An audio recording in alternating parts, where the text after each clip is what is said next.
Should the media care about preserving democracy?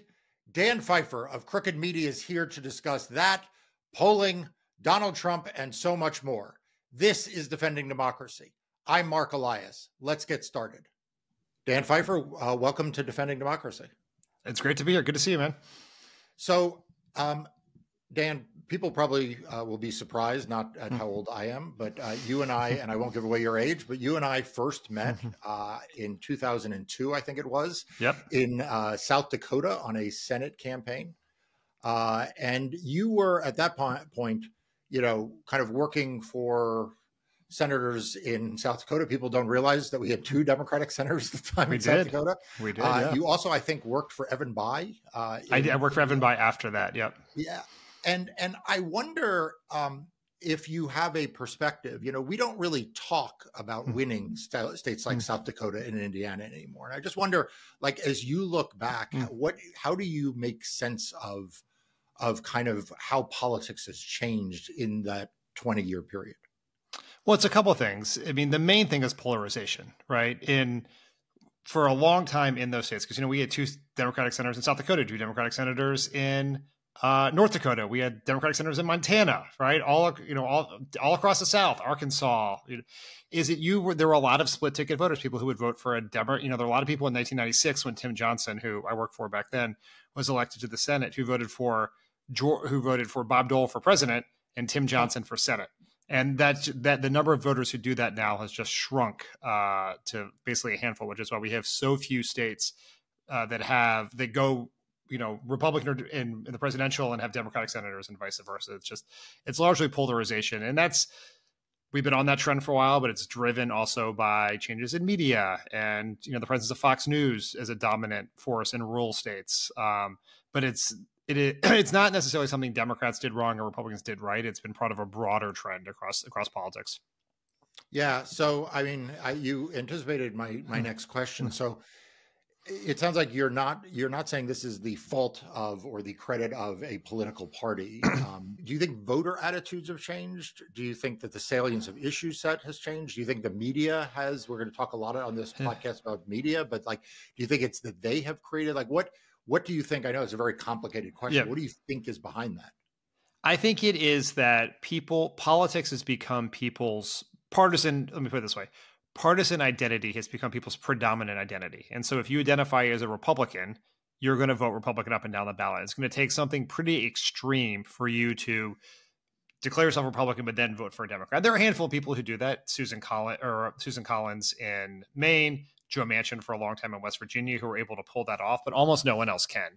And because we've become so polarized in our approval and our view of the other party has become so negative, right? It's not just that we feel much more strong about being Democrats or Republicans. We feel much worse about the other party. It becomes that much harder to cross party lines and do that. It still happens a lot at the local level. Like you can get where maybe national partisan issues aren't as relevant and you really will vote for the person who will give you a better school or, fill the potholes on your street. But anything involved that touches national issues, that we've been on that path for a very long time. If you date back to the pre-civil rights era where you had you had intra-party coalitions pushing for civil rights, against civil rights. We've just become more and more politically and ideologically homogenous in the parties as time has gone on. And then when you add to that people are now sorting geographically, right? If you were a lot of the folks when I worked in South Dakota who felt uncomfortable because they were liberal Democrats, they moved to Minnesota, right? Or, and you will do it. You see that in the South a lot too. You've seen where that's helped make Georgia bluer, right? Which is a lot of people who were living in South Carolina moved to Atlanta because they wanted to be closer to people who had the same cultural and ideological and political interests as they do. And so that's exacerbated the problem where have a lot of parts of the country where they're just overwhelmingly blue or red. And that has some knock-on effects in terms of how people continue to be that way. Because no one really wants to be the skunk at the garden party either, right? If all of your neighbors and friends are one way, you're likely to be that way as well. Yeah. So the other question I have about this, and for particularly for our, younger viewers, and certainly you have an audience that is runs the gamut from very young to very old because you have an enormous audience. You're very influential. But for younger folks, I think if I were them, one of the questions I'd have is that when you were working for Tim Johnson or Tom Daschle or Evan Bayh or whomever, was the were they liberals? I'm not sure progressive existed really as the right terminology. And they were winning as that in what we think of as red states, or were they, like you say, Susan Collins, who's actually, or Joe Manchin, who try to be more, centrist? Like, in other words, were the politicians themselves more tailored to the states, or were the states actually more accepting of politicians of different ideologies? Does that make sense? Yeah, it does. I think it's a little bit of both, right? You found ways. John Tester is another very good example of someone who has succeeded in this way. Is you find ways to seem as a real advocate for your state. The entire campaign we ran in 2002 to defeat John Thune, where I worked for Tim Johnson, was about what he had brought back to the state. Everything was South Dakota first. It was Tim Johnson for South Dakota was our motto, and like local politics in a sense mattered more. And one of the things so that's one thing, but they certainly were, you picture issues, right? Where you were, and you could be broadly economic populist, worked very well in the upper Midwest in those days. That was how Johnson and Tom Daschle, and wrote, you're fighting against big agriculture on the behalf of family farmers. You're fighting against big oil on behalf of lower gas prices, heavy senior populations. You're fighting against big drug companies. And so you could be in line with the Democratic Party on a lot of economic issues and maybe be more moderate on some social issues, and certainly attempt to be less polarizing on those issues, right? Where where you would maybe not lean into them as much, even if when push came to shove, you would vote the right way. You wouldn't lead with, certainly in South Dakota in the early 2000s, you wouldn't lead with abortion as a top part of your platform. But when you had to vote for a judge or you had to vote to protect the right to choose, you would take the right vote.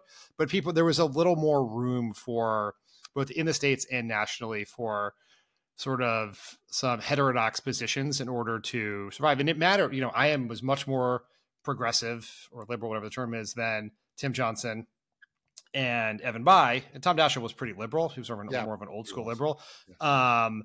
But also we needed those states, right? And it's like, if we had those states, because we had those states, Barack Obama had 59 Senate seats and was able to pass the Affordable Care Act. And so as a political operative, you may think now, like, man, why would you support something like that? Because that was the only way to win those states. And that was the only way to get the votes to pass the progressive policies you needed. Yeah. So then you went and you were part of the Obama administration. Probably most people know you from that rather than from the Senate world, which is where I met you. Yeah. And you had a phenomenally successful career working with Barack Obama.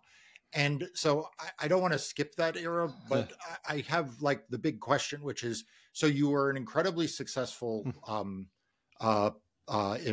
politics at the senatorial level across multiple states, at the presidential level for what was a historic president, and then you decided to get into media, not like go become like the leading pollster or the next political consultant. No. You decided literally to invent an area of media which is now like dominant. You're the dominant force in that, right? Which is like this empire, which we're going to talk about. But what the hell were you thinking when you decided to? I would say it wasn't a well thought out plan. It just sort of worked out that way. I mean, there are a few things. One is I sort of thought when I left the White House in 2015, I was 39 years old. I thought this was going to be, no matter what else happened, my penultimate experience in politics, right? I went to go work for Barack Obama. Before he started running for president, I got to be there for the whole ride. He was someone who I deeply admired, who I got to know incredibly well. And I got to do it with these amazing group of people who became my friends and family. And I was like, it's never going to be better than this. So maybe I should try to do something else. And I will say, when I told the president I was leaving, we had a very nice conversation. He was very kind and generous to me. And as we had the conversation on Air Force One in his office. And as I was walking out, he said to me, it's like, how old are you? And I was like 39. And he's like, well, it's like, it's kind of a weird age because you're kind of too young to just coast off all the stuff we did, but you're also kind of too old to start something new. And I was like, sir, that's not helpful. But I did take that very seriously. And so I did think I was going to just leave politics and go do something else. And because in my mind, it was like Hillary Clinton's going to win. The things we worked on were safe. And then obviously that didn't happen. And the reason why I ended up back in media instead of back as a political consultant or a pollster or back working on a campaign was the thing I saw in the White House that was like sort of my defining experience was when I went to work for Barack Obama, the iPhone did not exist yet. Right. You were still, the internet, YouTube was around, the internet was around, but it was still social media was a fraction of what it was. And I got to sort of witness these changes that were just like revolutionizing how Americans get their information. And towards the end, and that was hugely to Barack Obama's advantage in 2008 and 2012. But by 2016, the script had flipped, and this was now very much into the advantage of Republicans and right-wing Republicans in particular, like Donald Trump. And so I thought if we were going to win power back, we were going to defeat the Trump movement, the best place to do it was in media, to try to build up a progressive echo chamber, progressive megaphone that could rival Republicans. And so that's how I kind of sort of ended up in media. Yeah, so I'm fascinated by this, and I don't want to turn this into a business podcast because I'm not qualified to be in a business podcast. But I mean, I don't know that your listeners or people watching this appreciate just how revolutionary what you did was. I mean, there had been, as I know you remember, various efforts over the time. At one point, there was like, we're going to do this in radio. Like talk radio. There had been this idea around how to build a progressive media, infrastructure, and none of them had succeeded. And podcasting was not what it is now. When you started, it was like kind of like a that's kind of an interesting, weird thing that you can do on these devices. As you said, the iPhone was relatively new. Like, did you know you were going to build this enormously successful thing? Or did you just kind of like be like, well, we'll just try this out and see, and if this doesn't work out, I'll go back to a day job? Well, we had a bit of a test experience, which was in 2016 during the Clinton-Trump race. Bill Simmons, who runs The Ringer, sports media personality, asked Jon Favreau and I to do a political podcast for him, just he wanted to do so. He had just started his new podcasting company now known as The Ringer, wanted to do it. We did one. It turned out to do quite well. And then we asked John Lovett and Tommy Vitor to join us in it. So we were now doing it 2 days a week, and it became, people were very interested in politics in 2016. It became quite successful. And to their great credit, John, and Tommy had always had the view of wanting to start some sort of media entity. And so when the 2016 election came to an end, the view was to start to take that podcast we had done and do it on our own, right? And see if you could build more around it. And we were very, very fortunate that we decided to do it right at the turn of the calendar in 2017. Massive interest in politics. And then our old boss, Barack Obama, did us a huge favor, and he did an interview. His last interview in the White House was with us on the day on January 20th, 2017, or January 7th, 2017. Yeah. We're in the White House with him. The pictures are coming down off the wall. Everything's in boxes. Most of the staff have left.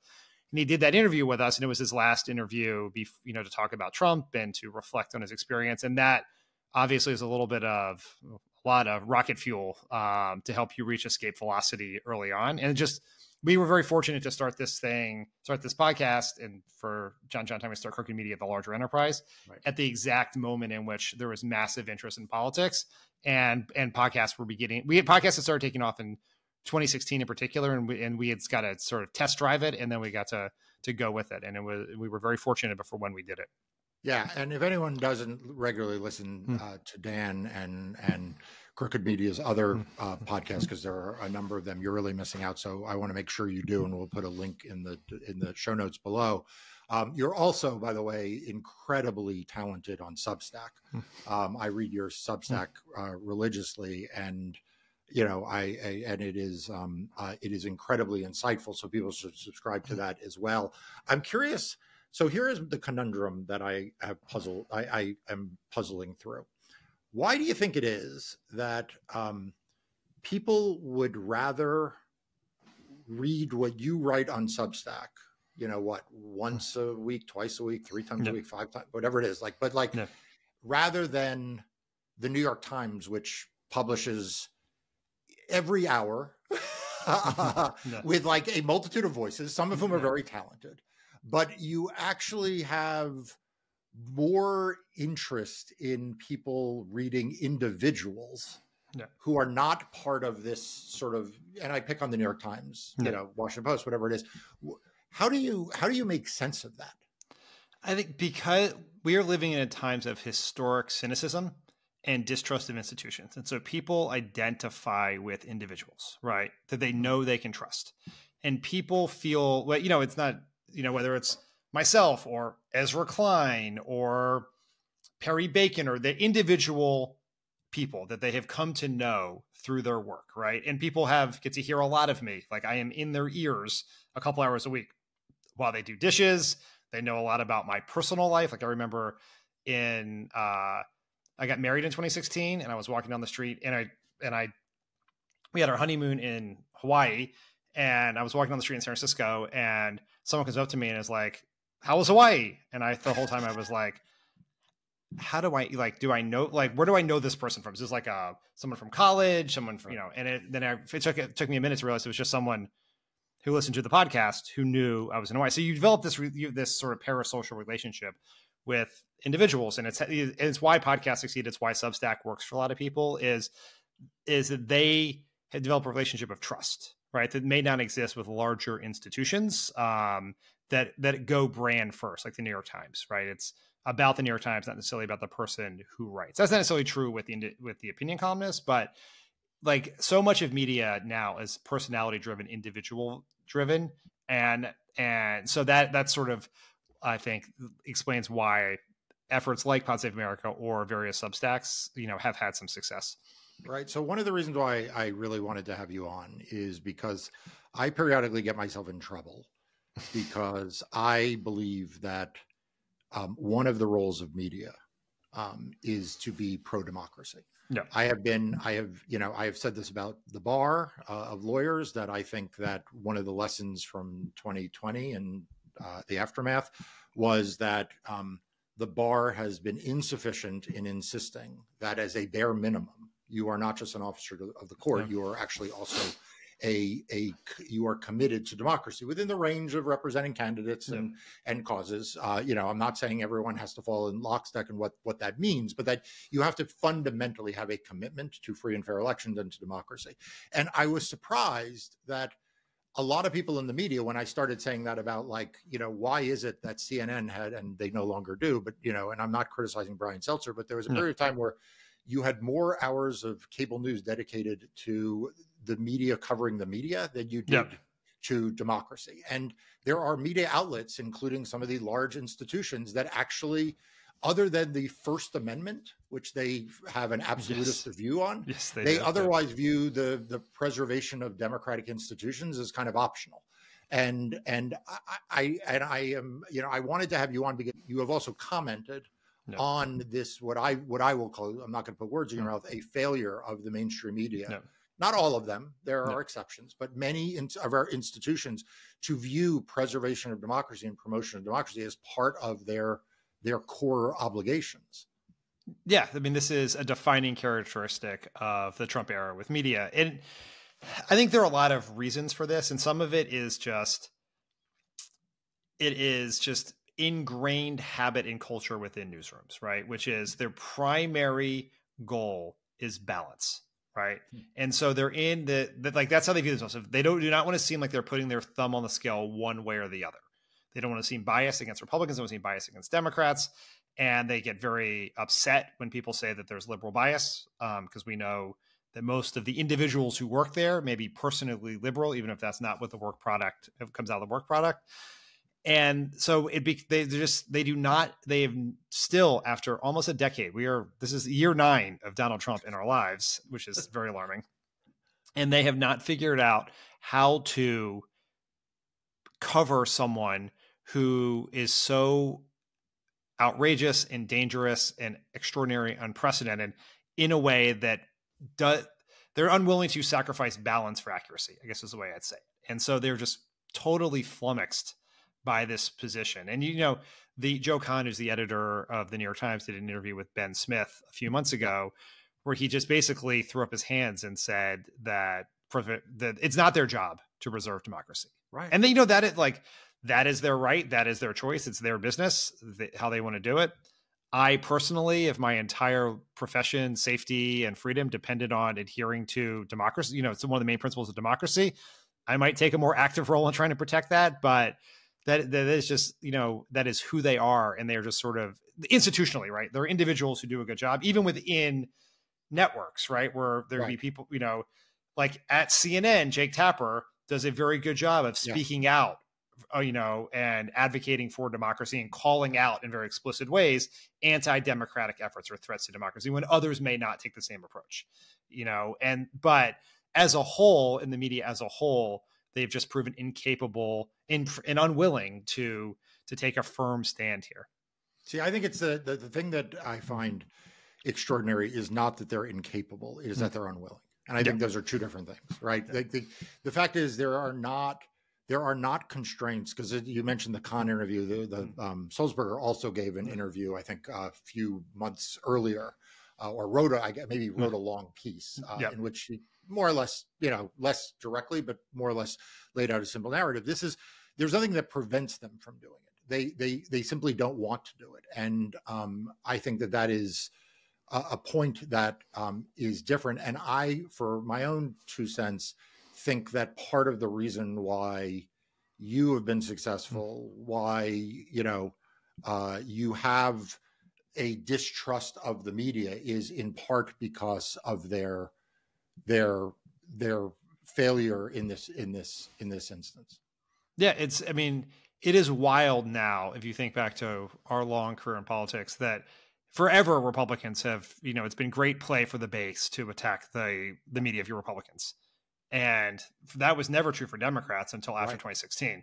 And, during the Democratic primary in 2020, Democrats were attacking the media all the time, attacking the New York Times. And that there is actually an existential business risk for the press in that, because the overwhelming majority of their readers are Democrats. And there is this, it almost speaks to sort of an obstinance that is just sort of mind-boggling, to stick your thumb in your customer's eye on a regular basis. To what end? If you're the New York Times, the Washington Post, or one of those outlets, you're not going to be able to replace the liberal subscribers you lose by gaining conservative subscribers. That is not an option. I mean, CNN ran this experiment under Chris Licht when he took over and said, we're going to be more centrist. We're not going to be anti-Trump. They lost all their viewers. They didn't get any new ones, right? And so, I used to watch CNN as my sort of default network, and I stopped. Yeah.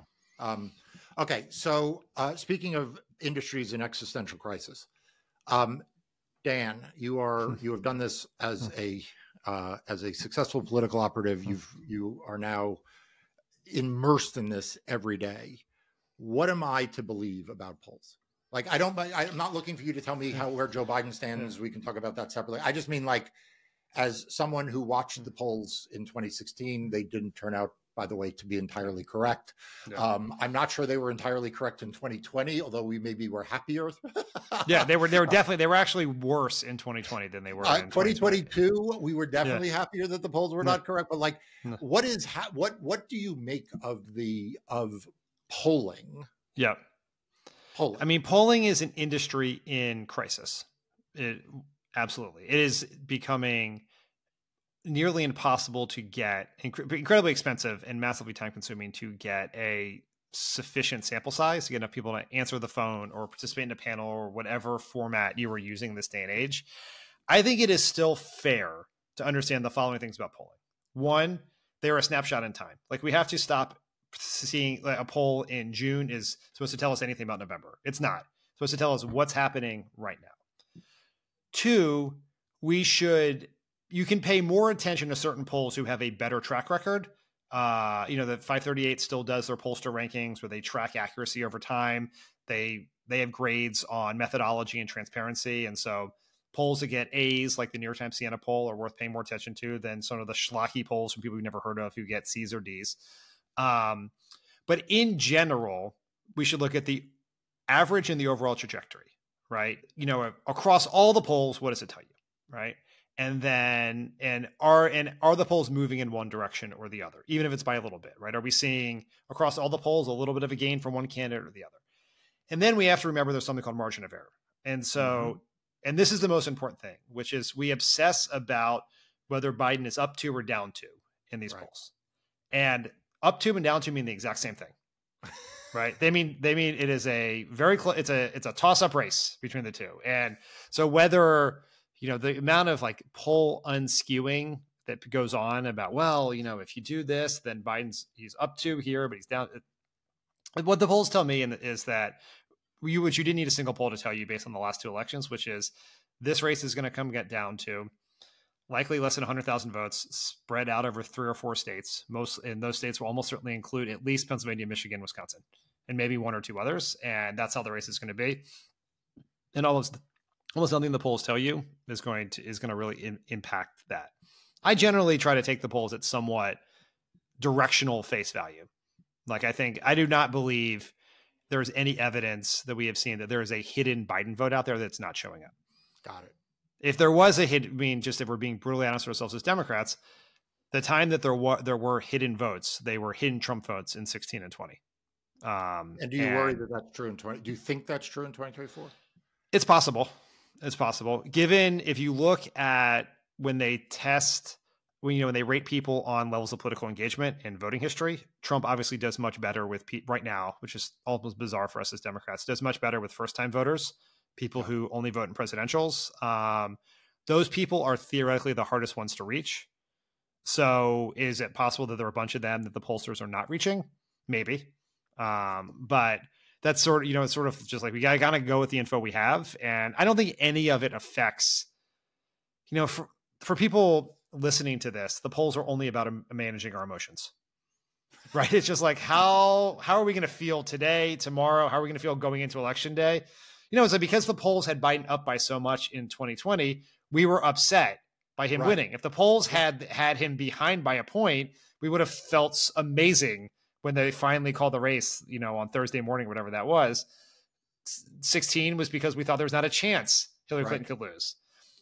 The campaigns are the poll, they're doing their polling, and I presume that theirs is more accurate than the media polling. They have better information. Can you just pause on that? Because I think most people in the audience don't understand why that would be the case. Yeah. Why would a campaign poll be more accurate? Because, by the way, the media sometimes discounts campaign polls. They're like, well, of course, those are run by the campaign. And I agree with you. The campaign polls are more accurate, but why?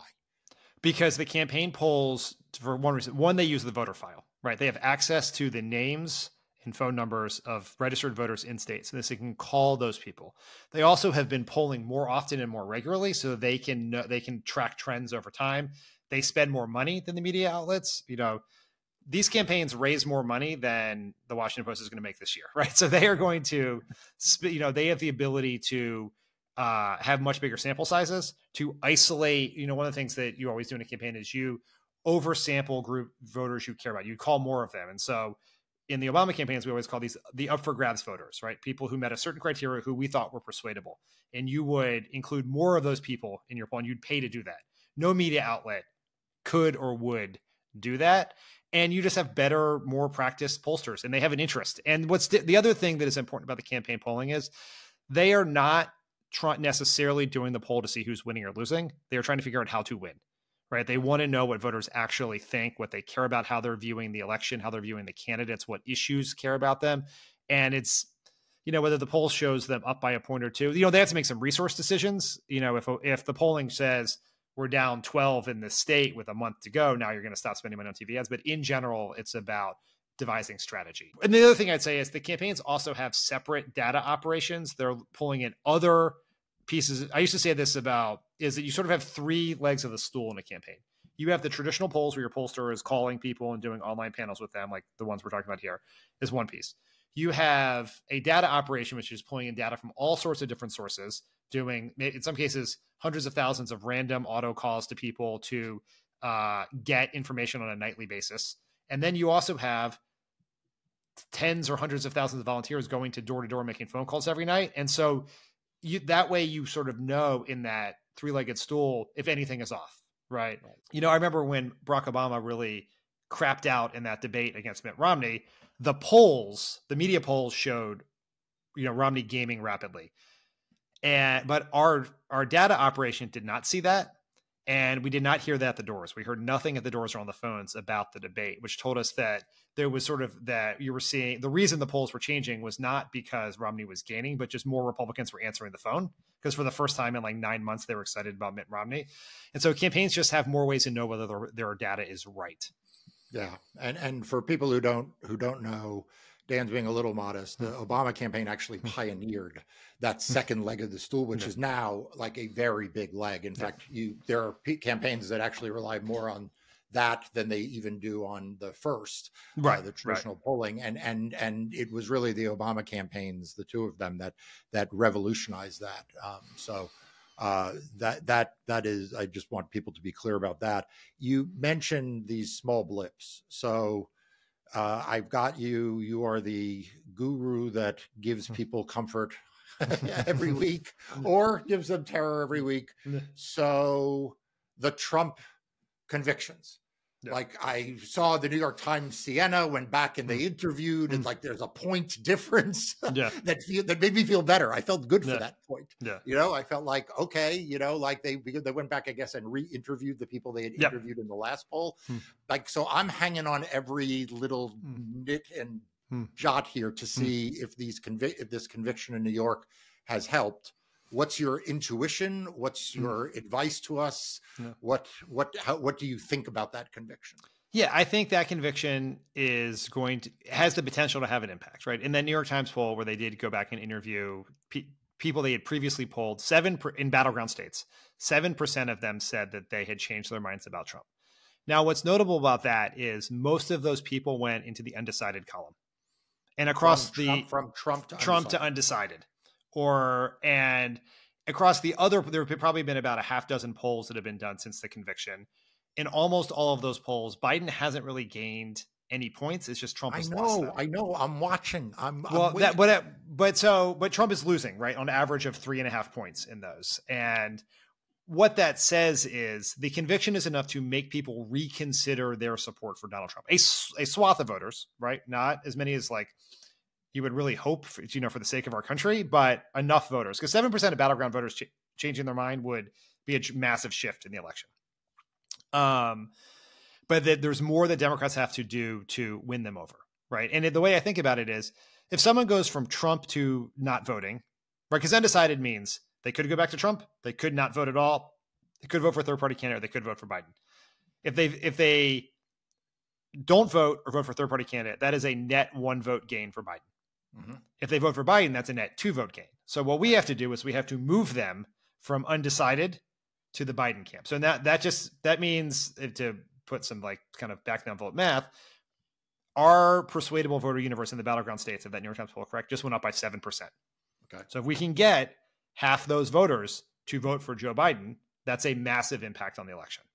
It's not easy because people are not almost, what was it? The other interesting thing about the New York Times poll was the voters most likely to switch were lower turnout voters, lower frequency voters, and more likely to be Black voters.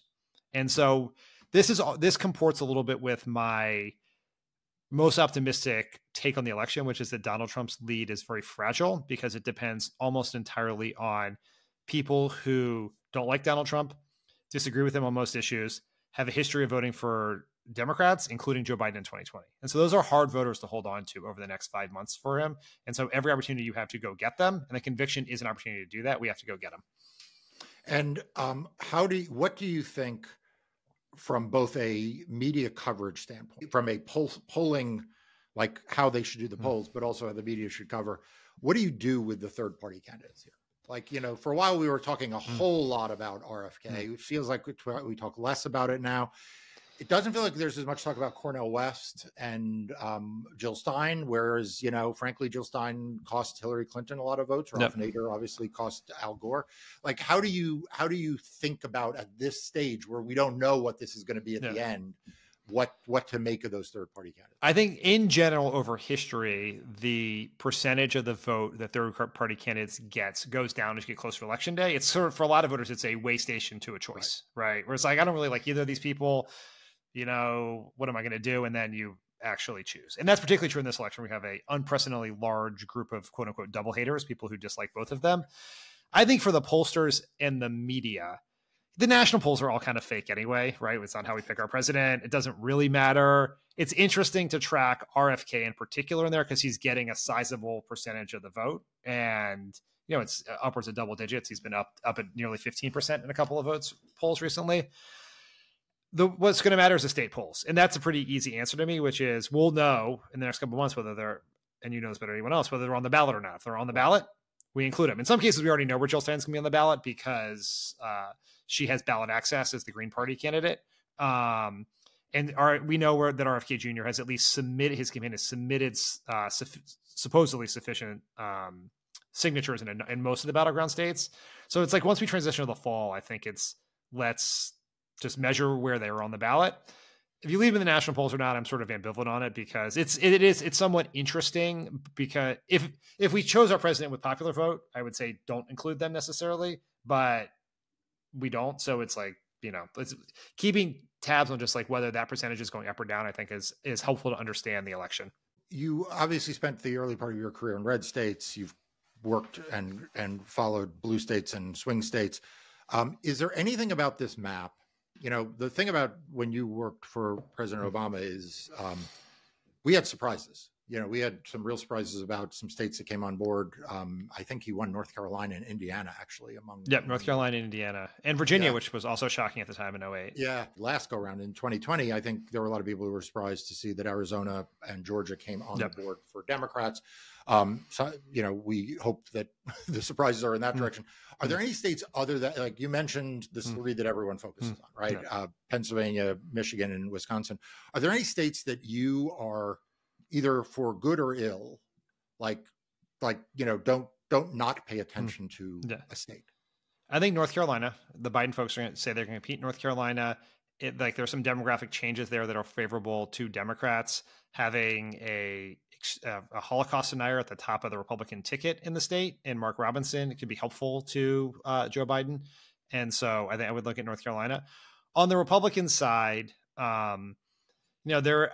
I don't really buy this, but there's a Fox News poll out earlier this week which showed Virginia tied. There's been a lot of rumors from Republicans that Virginia is much closer than Democrats think it's going to be.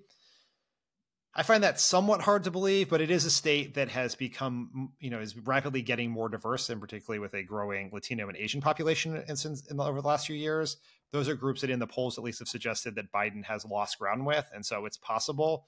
Republicans talk a lot about Minnesota. Trump has been touting Minnesota. They talk a lot of that. Was just they have. He talks a lot about Minnesota. I'm skeptical about Minnesota just because of the demographics of it. It's incredibly college educated, which is where Biden has had real success. And if Trump's gains are with Hispanic voters and working class Black voters, Minnesota's not the state where that's going to have a disproportionate effect like it might in Georgia and Arizona, where he's at least right now polling better than he did in 2020. So the final question I have for you is, people listen to you because they want to be informed. They want the good, they want the bad, they want the analysis. The question, I don't have nearly the audience you do, but I get a lot of email and comments, and occasionally people stop me. And the biggest question I get is, okay, so Marc, we know what you're doing. You're like fighting in court. You're educating. Dan, we know what you're doing. But like, I'm just a voter. I'm a terrified voter who listens to Dan Pfeiffer. I read what he says. I listen to you, Marc. But like, I feel powerless. Like, what is the thing that I could be doing that would help in the fight for democracy, help the fight for Joe Biden, like whatever it is, help elect John Tester, like beyond, obviously I'm going to vote, right? They all say like, I'm going to vote, but like, what's the thing what do you tell people to do? So I tell them two things. One is go to votesaveamerica.com, which is the political organization that we spun up at Crooked Media, where you can go and we will give you vetted organizing opportunities, right, from organizations that we think are having a real impact in the places that we think matter. We'll give you places for which candidates to give money to based on our analysis of where you'll have the most impact, which Senate candidates need it the most, which House races are actually competitive. Where are the down ballot races that will have disproportionate impact because they involve things like, protecting our elections and protecting reproductive freedom and those sorts of things. So this is using the expertise of the people who work at Crooked Media, a bunch of people who spend a lot of time in presidential politics, telling you how to best use your time. But then also a saying that our old friend Paul Tooze used to have, is who ran Iowa for Obama in 2008, is that every interaction is an organizing opportunity. And what is, I think, most fascinating about this election is the swing voter universe is not a bunch of Republicans in Wisconsin, right? It's not a bunch of people who are sitting at diners where everyone's got a MAGA hat on. It is all people who voted for Joe Biden in 2020. Like, that's what we need. And so they are young voters. They're voters under 30. They are Black voters. They're Hispanic voters. They are progressive voters who are disenchanted over Gaza or something else. And these are this is the one time where we actually know all the swing voters. They're in our phones. We're follow them on social. They follow us on social media. We're connected to them on Facebook or Instagram or whatever it is you use. And so we actually, you're not trying to convince a Trump 2020 voter to vote for Biden in 2024. You're trying to convince a Biden 2020 voter to vote, right? That's it. Just to choose Joe Biden over the couch or RFK Jr. or maybe even Trump.